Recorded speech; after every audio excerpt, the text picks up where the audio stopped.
Huh? And this is what is called Transformers. Exploded onto the big screen, 2007. Perfect mix of visual spectacle, action, and nostalgic power. It dominated for years until Michael Bay making billions.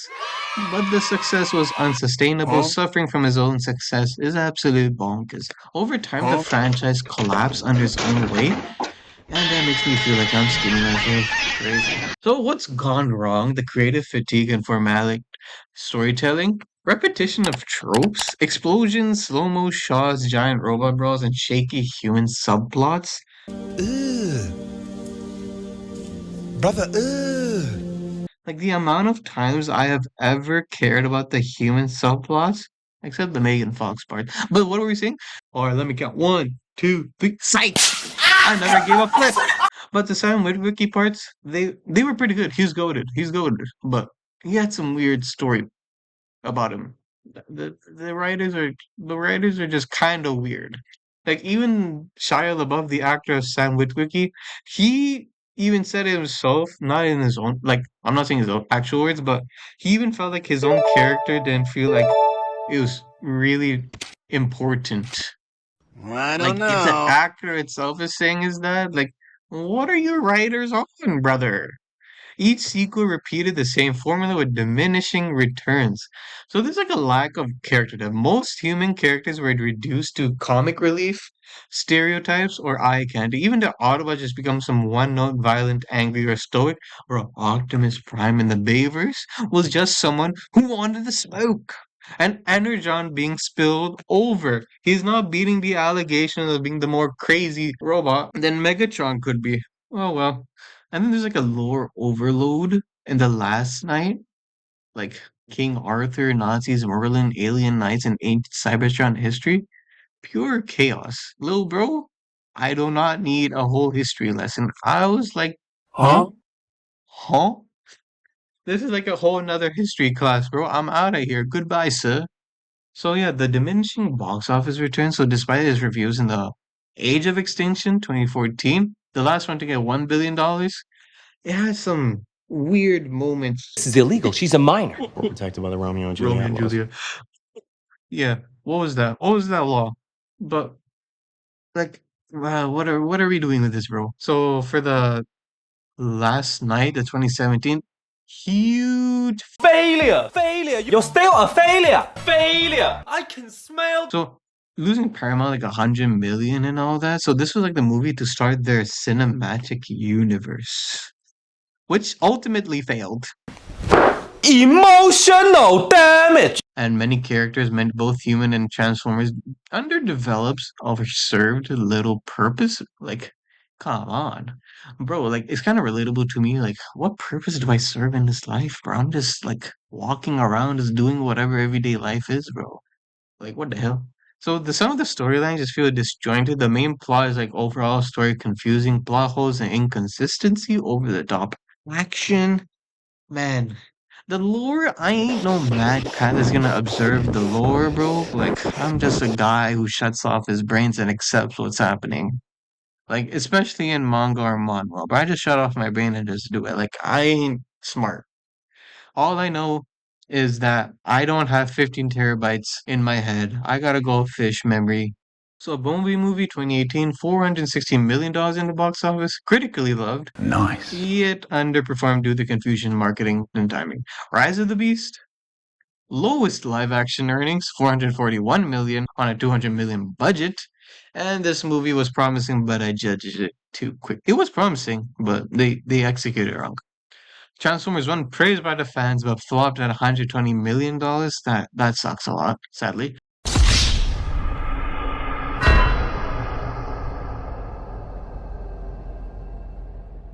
Like it was all because of the dang marketing team, bro. They really flopped us over. So there's like a franchise identity crisis. Who are you? You. No, not me, you. Yes, I am you. Just answer the damn questions. Who are you? I have told you. Are you deaf? No, you is blind. I'm not blind, you blind. That is what I just said. You just said what? I did not say what. I said you. That's what I'm asking you. And you is answering. Shut up. You. Yes? Not you, him. What's your name? Me. Yes, you. I am me. He's me. And I'm you. Like we already have a gender identity crisis. But yeah, multiple timelines, Bayverse Rise trilogy, now the animated prequel, Transformers 1. No clear connection, no consistencies, no clear indication of what each of them are supposed to be for. Like, come on, we're just NPCs here who are just wants to watch a good film. That's all needed. But the marketing team and the past traumatic experience with the Bayverse has sadly ruined it for us. So they have is also like a viewer fatigue. Like the franchise stopped feeling special. Fans are disengaging, casual viewers got lost. Chaos seeing Bayverse, oh boy, it ruined like a lot of people's perception about that. But hey, it is what it is, I suppose. Like, what are we doing, bro? So the latest movies after the last night, Bumblebee 2018. So what worked? Heartfelt tone, skilled backstory. This was genuinely finally seeing some emotion on the screen between the human and the robot lead. Awesome, finally hooking us in a Transformers movie with some emotion. The emotion bond between B and Charlie. Charlie, the actors is Haley Steinfeld. Being able to understand each of them in their own perspective felt like we could connect to them. New change of pace timelines, like a 80s nostalgia, clean action, likable leads, kind of nice change of pace and all that. Critics call this the best ever Transformers movie to be released, I think. Yeah. It wasn't any of those crazy overdose like the Bayverse predecessor of its, yeah. But sadly, it did underperform. So if it was good, why did it underperform? So released only a year after the last night disaster. Audience were burned out, and audience think it was another Bayverse movie. I thought it was another Bayverse movie. I was like, dang, okay, we're getting what is it? We're getting a backstory, but at the same time, like it's gonna be another Bayverse style, the formula and all that. So kind of, and then the movie had to like struggle to gain the audience's trust back. Marketing was confusing. The trailers did not made it seem like as if it was a new reboot and all that. That kind of sucks. And oh boy, it had some strong competition. Aquaman and Spider-Man into the Spider-Verse, which did kind of sadly split the ticket sales. No, but underperformed because of those other dang movies. But for the Spider-Man and Spider into the Verse movie, when's the third one coming out, bro? At this point, I'll have a job by the next time the new movie comes out. It had a low budget of 135 million. It did pretty good with 135 million. It made what 465 million and needed like 270 million to break even. So don't get like these budget things, whatever. But it did pretty good though. But the thing is, it achieved lower than other Transformers movie. So sad. The Rise of the Beast was something I was excited for. So introduced Maximals, the Beast Wars and all that. Pretty cool, animals transforming into robots. Some new characters like Mirage. He brought that energy and all that. He was great. He was a humorous guy and all that.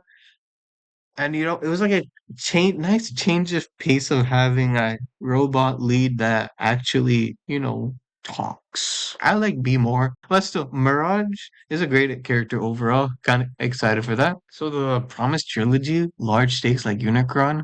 Yo, finally seeing Unicron again, but executed poorly? Come on. But alas, good things are never as what they seem to be. Overstuffed plot, Autobots, Maximals, Terracons, Unicron, humans and all competing for attention. You just want attention. You don't want my heart. So with Bumblebee, we had a chance to like understand them, but with the amount of new characters we have been introduced in this movie is absolutely bonkers. They're trying to stuff it into our throats and just like accept it and eat it. But hey, I'm fat, but I can still question what I eat.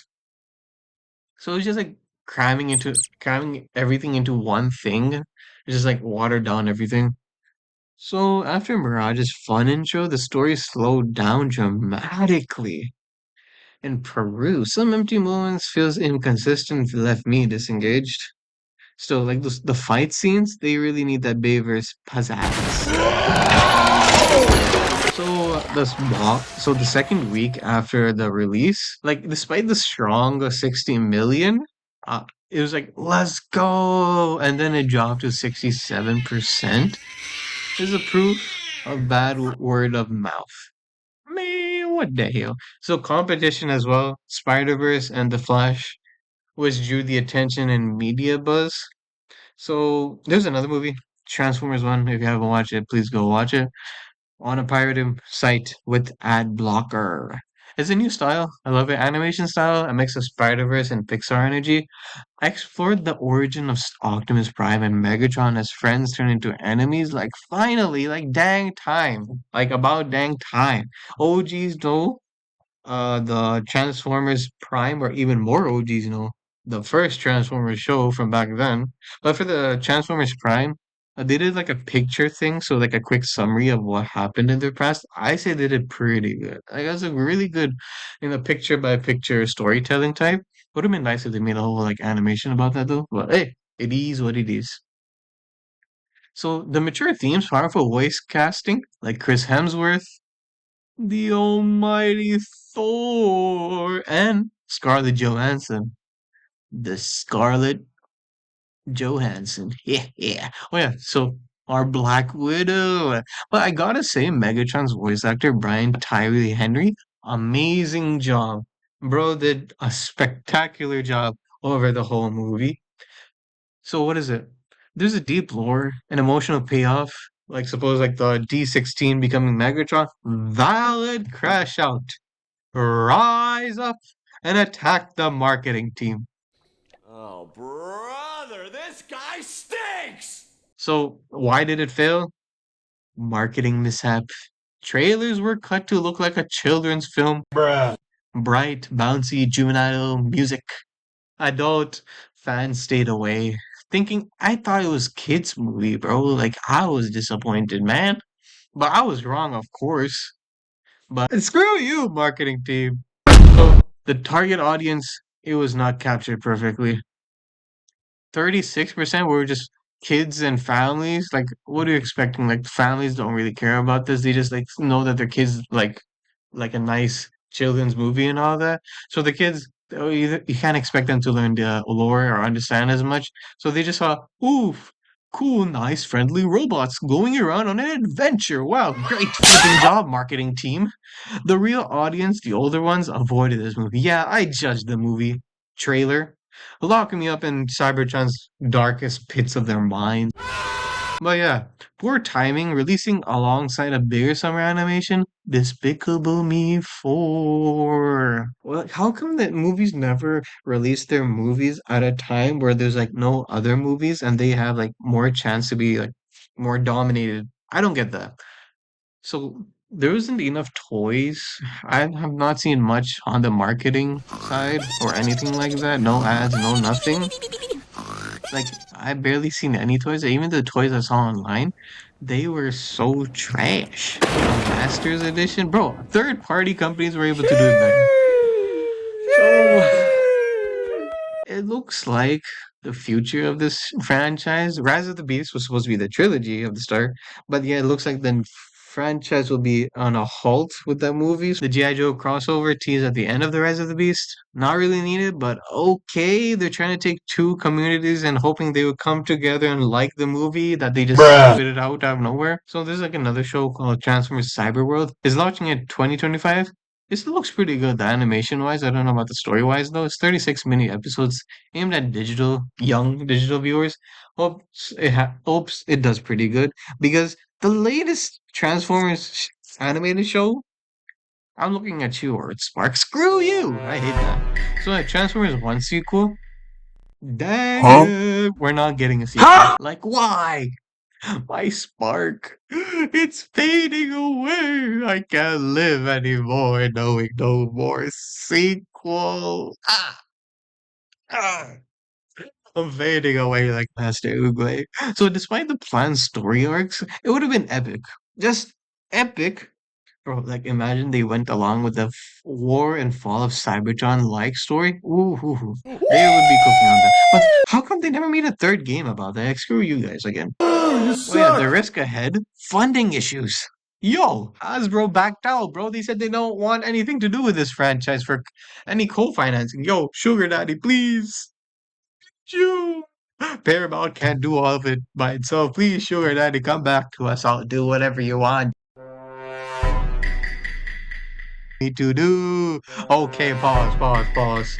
Okay, crossover confusion that G.I. Joe could, alienate the fans have done wrong. It feels like a forced toy commercial, but it is what it is, I suppose. We're getting whatever they try to make in the future. Whatever. The final thoughts, though. Transformers franchise is at a critical junction. There's still hope because the Bumblebee and the Transformers one it proved what the actual Transformers fans needed. But yeah, it needs to be executed properly. Like, please, come on. We need strong characters, emotions, and clarity. And of course, epic boom booms.